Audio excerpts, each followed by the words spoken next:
Hello students, welcome to the channel science by Ekta ma'am. Science पढ़ रहे थे हम लास्ट क्लास में, चैप्टर नंबर 4 हम पढ़ रहे थे carbon and its compounds. Last class में हमने ऑलमोस्ट हमारा चैप्टर कंप्लीट कर लिया था। केवल एक छोटा सा पार्ट इस चैप्टर का हमारा बाकी रह गया था, जो सोप और डिटर्जेंट्स बाकी थे। और इस चैप्टर का सबसे इम्पोर्टेंट पार्ट जो कि लेंदी क्वेश्चंस में आपसे पूछा जा सकता है, मिसेल फॉर्मेशन। बस यही पार्ट्स हमारे इस चैप्टर के बाकी थे। लास्ट क्लास में हमने ethanol, ethanoic acid, glacial acetic acid, vinegar क्या क्या काम आते हैं, क्या रिएक्शंस होती हैं, किस तरह इनसे एस्टर का फॉर्मेशन होता है, प्लस सारी जो रिएक्शंस थी उनको पढ़ लिया था और उनके नोट्स भी साथ में बना लिए थे। याद है आपको? चलिए अब आज की क्लास को स्टार्ट करते हैं। और आज की क्लास में जो मेन हमें याद करना है, तो देखो ये दोनों डेफिनेशंस मैंने साथ में क्यों लिखी है, ताकि आपको इनमें जो अंतर है वो साथ में याद हो जाए। देखिए सोप क्या है? दीज आर सोडियम और potassium salts of long chain carboxylic acids, यानी कि कार्बोक्सिलिक एसिड्स की एक लंबी चेन है और उनके अंदर कौन से सॉल्ट्स पाए जाएंगे, कौन से आयंस पाए जाएंगे? Sodium and potassium. ठीक है, लेकिन डिटर्जेंट्स जो हैं ये अमोनियम या सल्फोनेट सॉल्ट होते हैं लॉन्ग चेन कार्बोक्सिलिक एसिड्स के। तो डेफिनेशन दोनों इसलिए मैंने लिखी है कि सेम चीज है। यहाँ आपको लिखना है सोडियम और पोटेशियम और यहाँ आपको लिखना है अमोनियम और सल्फोनेट। यानी कि साबुन जो है वो कार्बोक्सिलिक अम्ल की लंबी श्रृंखला के सोडियम या पोटेशियम लवण होते हैं। दोबारा बोलो, देखो साबुन क्या है? कार्बोक्सिलिक अम्ल की लंबी चेन वाली श्रृंखला के सोडियम या पोटेशियम लवण होते हैं। ठीक है, डिटर्जेंट क्या है? ये कार्बोक्सिलिक अम्ल की लंबी चेन वाले अमोनियम या सल्फोनेट लवण होते हैं। ये हो गई इन दोनों की डेफिनेशन। अब मेन जो बात है वो ये है कि देखिए साबुन जो होते हैं ना, ये दो तरह का पानी हम काम में लेते हैं। वैसे हमारे घरों में तो सब में जो सॉफ्ट वाटर है वही आता है, लेकिन कुछ जगहों पर आपने देखा होगा कि हार्ड वाटर या खारा पानी भी नलों में से आता है, हैंडपंप वगैरह में से आता है। अब होता क्या है कि अगर साबुन के अंदर हम साबुन को हार्ड वाटर में यूज में लेते हैं तो उससे क्या बन जाता है? स्कम। स्कम जानते हो? साबुन फट सा जाता है, ऐसे उसके बबल्स से नहीं बनते हैं, फट सा जाता है वो साबुन, उसको कहा जाता है स्कम। ठीक है, लेकिन वहीं पर अगर इस डिटर्जेंट को हम काम में लें किसके साथ? हार्ड वाटर के साथ, तो कपड़े धुल जाते हैं और हमारा जो स्कम है उसका फॉर्मेशन नहीं होता है। उसके पीछे क्या कारण होता है? तो देखिए कि साबुन जो है ना, ये हार्ड वाटर में कुछ मैग्नीशियम सॉल्ट्स होते हैं या कैल्शियम सॉल्ट्स होते हैं, इनके साथ रिएक्ट कर लेता है। ठीक है, और इनके साथ रिएक्ट करके क्या बना देता है? स्कम का फॉर्मेशन हो जाता है। जबकि हार्ड वाटर के अंदर जब डिटर्जेंट को यूज किया जाता है तो ये उसके साथ जो मैग्नीशियम और कैल्शियम सॉल्ट्स है ना, उनके साथ रिएक्ट नहीं करता है और इस वजह से खारे पानी में भी हम डिटर्जेंट की मदद से कपड़ों को अच्छे से धो पाते हैं। ठीक, अब हमें जो याद करना है कि how can you wash clothes by the micelle formation, है ना, या व्हाट इज मिसेल फॉर्मेशन। अब इस चैप्टर का लास्ट और मोस्ट इंपॉर्टेंट पार्ट जो कि मिसेल फॉर्मेशन है वो अब हमें पढ़ना है। ठीक है, तो देखिए अब मिसेल फॉर्मेशन नोट करते जाइए आप कि है क्या मिसेल फॉर्मेशन। अब देखो सीधी सी बात है कि कपड़े धोने इजी सा काम लगता है, लेकिन वहां पर भी साइंस है। कोई ऐसी जगह है ही नहीं जहां साइंस है नहीं। मिसेल फॉर्मेशन को समझने से पहले देखिए ये जानिए कि जितनी भी तरह की डर्ट होती है, डर्ट यानी गंदगी, वो सभी कैसी होती है? ऑयली नेचर की होती है, यानी कि तैलीय प्रकृति की होती है। ठीक है, अब ये जो डर्ट है, जब हम इस पर पानी डालते हैं और इस पर साबुन लगाते हैं तो होता क्या है कि सोप जो होता है ना, अभी हमने पढ़ा कि long chain of sodium and potassium salts of carboxylic acids, तो इसके दो हिस्से में ये बट जाता है। इसके दो, वही सोडियम सॉल्ट है ना, तो एक पॉजिटिव एंड और एक नेगेटिव एंड, इस तरीके से हो जाएगा। तो देखिए जो साबुन है ना हमारा, जैसे ही इसको पानी में मिक्स किया जाता है, इसकी जो आयंस है ये देखिए दो हिस्सों में बढ़ जाते हैं। यानी कि इसका जो मॉलिक्यूल है ना, उसके दो हिस्से हैं, एक एंड वो जो कि पानी को पसंद करने वाला है और एक एंड वो जो पानी को पसंद नहीं करता है।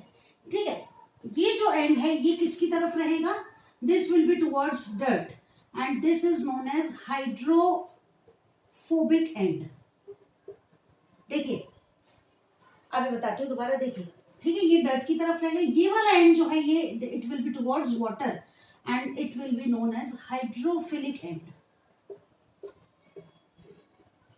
अब देखो फोबिया, फोबिया मतलब डर, उससे समझ जाओ। अब हाइड्रो यानी वाटर, यानी ये वाला जो एंड है हाइड्रोफोबिक, तो वर्ड से मीनिंग को समझो, रटो मत कि हाइड्रोफोबिक, हाइड्रो यानी वाटर, फोबिया यानी डर, यानी पानी से डरने वाला हिस्सा किसकी तरफ रहेगा, गंदगी की तरफ, क्योंकि गंदगी कैसी है, ऑयली नेचर की, तभी तो मेरे कपड़ों की चिपक जाती है ना।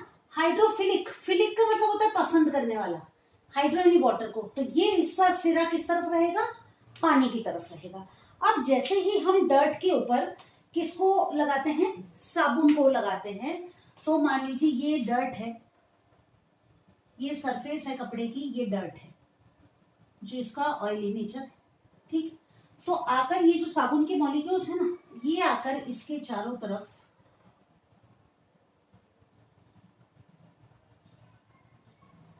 चिपक जाएंगे। ठीक है, ये देखिए हाइड्रोफिलिक और हाइड्रोफोबिक एंड्स चिपक जाएंगे, और जब हम इसे रगड़ेंगे, पानी से हटाएंगे, तो ये जैसे आप एड में देखते हैं ना, इस तरीके से ऐसे खींच लेता है, सेम वो कंडीशन होती है।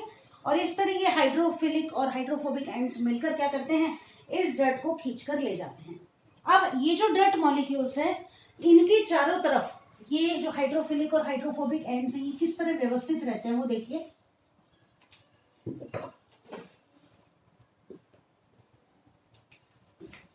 कि ये हमारा कोई डर्ट पार्टिकल है, अब इसके चारों तरफ हमें बना देने हैं, आप ऐसा कीजिएगा कि कंपास से एक सर्कल ड्रॉ कर लेना। ठीक है ना, तो ये जो है ये तो हो गया डर्ट पार्टिकल, और ये जो एंड्स है ना, ये यहाँ पर आप लिखेंगे Na+, यानी कि ये सोडियम, सोडियम सॉल्ट है ना, इसलिए यहाँ आप लिख देंगे Na+, यानी कि सोडियम सॉल्ट। अब हुआ क्या कि डर्ट पार्टिकल है और इसके चारों तरफ कौन जुड़ गए, ये साबुन के पार्टिकल्स आ गए, ये जो है हाइड्रोफिलिक एंड हो गया और ये सारे हाइड्रोफोबिक एंड्स हो गए। ये आपका मिसेल फॉर्मेशन हो गया, साथ में आप ये बना देंगे। अब लिखना आपको कैसे है देखिए, तो आंसर लिखने के लिए आपको शुरू से स्टार्ट करना है, कैसे कि मिसेल का निर्माण किस तरह होता है। तो सभी तरह की गंदगियां तेलीय प्रकृति की होती है।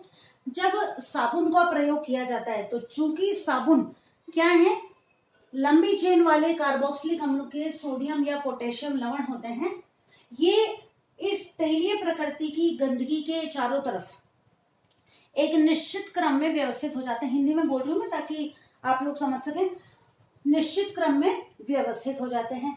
व्यवस्थित होने का तरीका इस तरह है, हाँ देखिए मैं लिखना भूल गई, दोबारा नोट कीजिए इसको, कि ये है ना,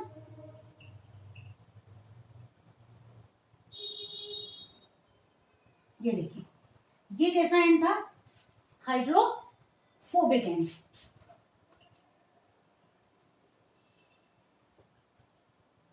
और ये कैसा था, हाइड्रोफिलिक एंड। इसको आप बोलेंगे जल विरागी सिरा,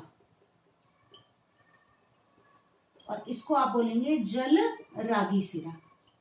ठीक है, आप देखिए तो कहा था, तो तेलीय प्रकृति के जो मैल है उसके चारों तरफ साबुन के अणु इस तरह व्यवस्थित हो जाते हैं कि इनका जल विरागी सिरा तो गंदगी की तरफ, और जल रागी सिरा गंदगी के विपरीत दिशा में या जल की ओर दिशा किए हुए रहता है।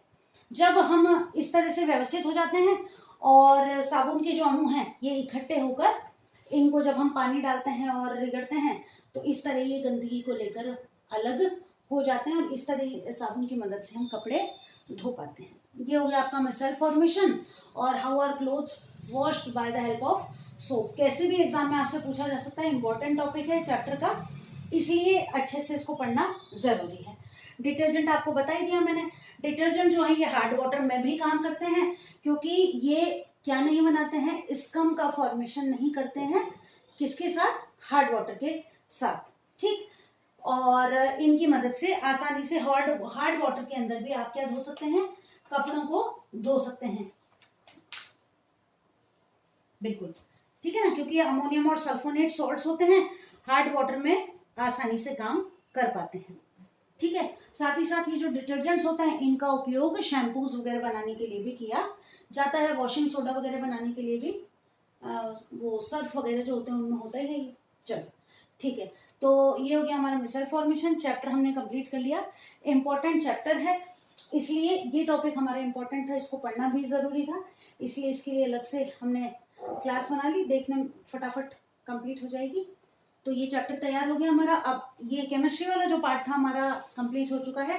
अगली क्लास में हम बायो वाले टॉपिक से स्टार्ट करेंगे और धीरे धीरे हम बढ़ रहे हैं, हमारे सिलेबस को कंप्लीट कर रहे हैं।